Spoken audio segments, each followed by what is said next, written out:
She banged on my door like the house was on fire. "You can't be here," she shouted before I even said hello. I'd been in the house less than 48 hours. Boxes still stacked, my coffee still cold. The lake shimmered behind her. Quiet. Perfect. And she stood there like she owned the whole horizon. Her name tag said Linda, but the neighborhood whispered Karen. "This property includes the lakefront, right?" I asked, trying to keep calm. She crossed her arms. "The lake is community property. You'll need HOA approval to use those docks." I almost laughed. "That's funny," I said.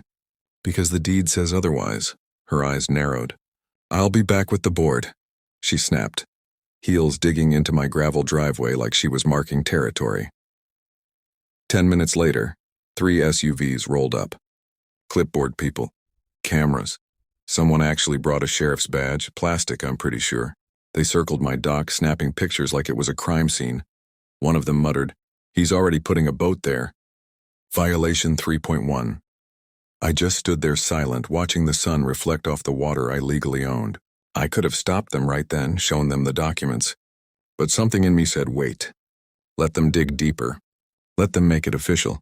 Because if they wanted war over this lake, they were about to find out exactly who they were dealing with. Viral line HOA stormed in. Right after I moved in, demanding my lake. Too bad I own every dock they use. I stepped back as Linda stormed closer, barking orders like she was the queen of the neighborhood. "Move your boat. Take it off the water. You can't." I cut her off calmly, sliding my hand into my pocket where my phone and a small hidden recorder rested. "You know, I'd love to see the paperwork that gives you the right to enforce anything here," I said. Her face twisted. "I have the HOA authority. This is my community." "You mean your interpretation of it," I replied. Funny because the deed, survey maps, and every legal document here say otherwise, including your so-called community rules. Her jaw dropped and the clipboard people shuffled nervously. That's when I noticed one of them whispering into a phone, probably calling for backup. Perfect. Let them overplay. Then Linda did something I didn't expect. She pointed at my driveway. "I'm calling the cops. Trespassing? You're blocking community property." I smiled and tapped my phone, recording everything. "Go ahead," I said. "I already called the real sheriff yesterday to verify my property lines. He's on his way." Her eyes widened, panic flickering for the first time. You can't." Before she could finish, a sleek black pickup rolled up. A uniformed sheriff stepped out, scanning the scene. "What's going on here?" he asked calmly. Linda sputtered. "This man he's breaking HOA rules." The sheriff raised an eyebrow, glanced at my documents on the hood and then at her. "Looks like you might be the one breaking the law," he said. The wind shifted, the sun glinted off the lake, and I realized this wasn't just about property. This was about exposing someone who thought power meant ownership over others, and I hadn't even moved the boat yet. Viral hook. She tried to call fake cops. Too bad the real sheriff was already on his way. Linda's face turned beet red as the sheriff flipped through the deed and survey maps I handed him. The clipboard people started whispering frantically, glancing at each other like deer caught in headlights. This can't be right," Linda stammered, her voice rising. "The HOA rules clearly—" "The HOA rules don't override legal ownership," the sheriff interrupted, calm but firm. "And impersonating law enforcement is a serious offense." I felt a thrill run through me, but I stayed composed. "I didn't even bring out the rest of the evidence," I said, motioning subtly toward my phone, still recording. Linda's eyes darted around. You can't do this. Everyone in this neighborhood knows me. I have authority." "Authority doesn't mean ownership," I replied. "And it certainly doesn't mean breaking the law." Suddenly, one of the clipboard people gasped. "Wait, these docks, they're all under his name?" "Every single one?" I nodded. "Every dock, every pier, every slip. You've been using my property this whole time without permission." Linda's confident posture crumbled. She fumbled through her purse like she was looking for a lifeline that didn't exist. The sheriff leaned back, watching her struggle, and I noticed the first real tremor of fear in her eyes. Then, as if on cue, my neighbor's kid, who had been quietly watching from across the yard, shouted, "She's lying about the rules. She told my dad we can't even fish here." The sheriff's gaze sharpened. "Looks like there's more to investigate," he said. "Step aside, ma'am," Linda froze. The fake authority she had wielded so easily just evaporated in the sunlight reflecting off the lake. I smiled silently, knowing the first major twist was already unraveling. Karen thought she owned power, but the law and truth were on my side. Viral hook. She acted like the entire lake was hers. Too bad the deeds proved she didn't own a single dock. Linda's panic turned into desperation. She lunged toward the sheriff, waving her hands. "You don't understand. I enforce the community rules. He can't just—" The sheriff held up a hand. "Ma'am, I suggest you calm down before this gets worse. Impersonating authority and harassing someone on their own property are both criminal offenses." Her mouth opened and closed like a fish out of water. Then she suddenly pulled out a small envelope and thrust it at the sheriff. Here's the official HOA notice. See? You have no right." I caught a glimpse of the papers. It was full of threats, fines, and fake signatures. My grin widened. "Fake signatures?" I asked. "Interesting. You realize that makes this forgery?" She froze. I don't know what you mean." I stepped closer, letting the sheriff glance at my phone where a hidden camera had captured her placing one of the notices on my door. The footage made her falter, and I could see her carefully constructed world start to crumble. "And just so you know," I said softly, "every single board member you consulted is listed as a previous owner on my property records. No one here works for you anymore." Her face went pale. You can't. This isn't legal." "I know," I said, feeling a quiet satisfaction. "And now the evidence you tried to plant on my property? It's all on record." The sheriff nodded toward me. "We'll need all this for the investigation." "You stay put, ma'am." Linda stumbled backward, her confident aura shattered. The HOA storm that had hit my driveway less than an hour ago was now just a shadow of fear. All because she thought she could bully a homeowner who knew his rights and had the evidence to prove them. Viral hook. She tried to trap me with fake HOA notices. Too bad every move she made was secretly recorded. Linda's fury turned into pure chaos. She started pacing, muttering threats under her breath, trying to pull the clipboard people back into her control. "You'll regret this. Everyone will know One of the board members hesitated, then spoke up. "Ma'am, these docks, technically they've always belonged to him. Every record shows it." Her head whipped around. "What? No. That's impossible." I stepped forward, calm but firm. "Not impossible. Just facts. And those facts come with a lot of legal weight." I motioned toward my phone. "Plus, I've got every moment you tried to intimidate me recorded." Linda froze. Her usual swagger vanished. For the first time, the neighborhood tyrant looked small. But she wasn't done.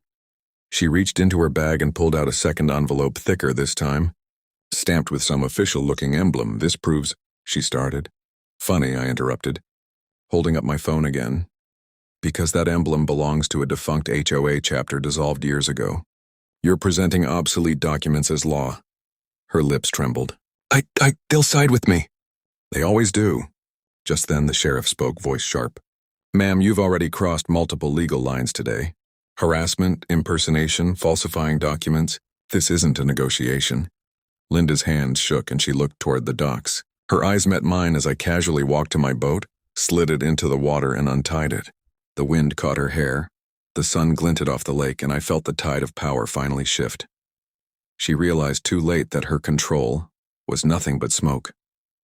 Every dock, every slip, every inch of the lake was mine. And there wasn't a single fake badge or notice that could take it away. Viral hook. She pulled out a second official notice. Too bad it was from a chapter dissolved years ago. The sheriff started taking statements while Linda stood there trembling, her clipboard army now scattered. Two of them had already slipped away toward their cars, whispering things like, "We didn't know she was lying, and she said she owned the lake." I leaned against the post by the dock, watching the chaos unfold. For the first time since moving in, the neighborhood was silent except for the soft ripples of water. Then, a familiar SUV rolled up, one I hadn't seen in years. The driver's door opened and out stepped Major Daniels, my old commanding officer from my military days. His presence was calm but powerful, the kind that made everyone take a step back. "Didn't think I'd find you in another standoff," he said with a smirk. "Guess old habits die hard," I replied. Linda blinked in confusion. "Who is that?" she hissed. The sheriff turned to her. "That's Major Daniels, U.S. Army, and apparently The man you've been harassing is a decorated veteran. Her jaw dropped. A veteran? Daniels chuckled, walking over to me. This woman's been giving you trouble?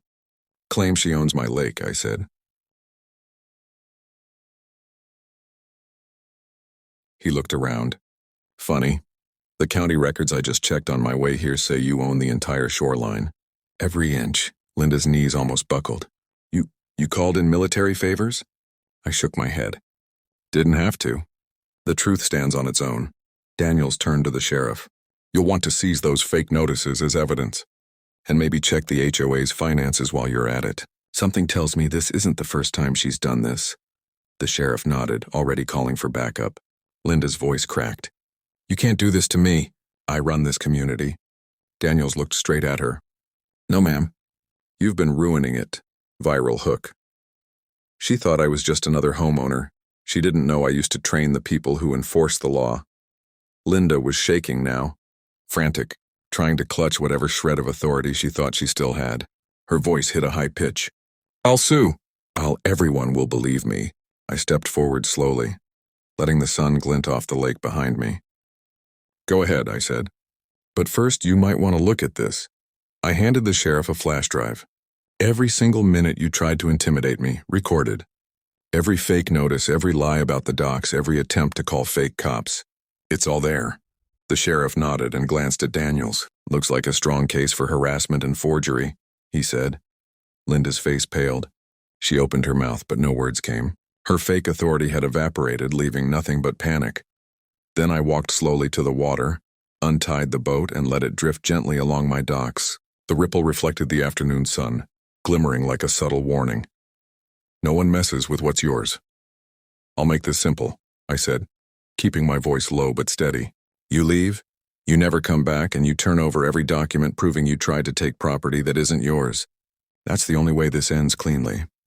Linda looked around, saw the sheriff, Daniels, the security footage, and even a few neighbors watching from across the lake. Her confidence had completely crumbled. She swallowed hard, muttered something about consulting legal counsel, and stormed off, leaving her clipboard army to quietly follow. I watched her go, feeling a rush of justice. My family, my lake, my property safe. And the best part?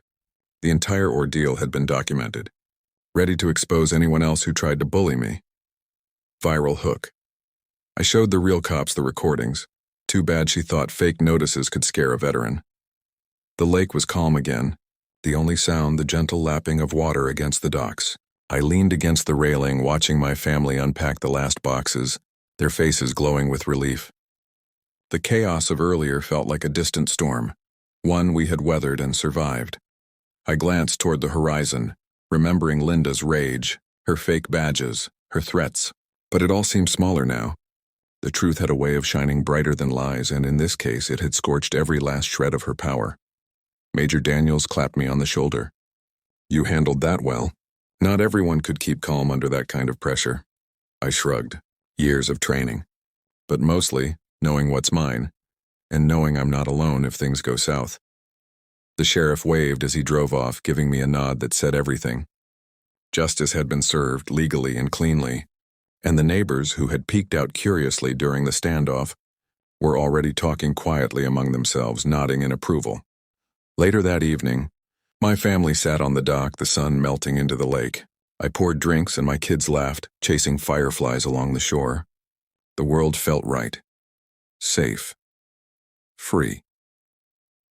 I looked back at the shoreline, imagining Linda filing her complaints, realizing she had underestimated a homeowner who knew his rights, had backup, and wasn't afraid to fight.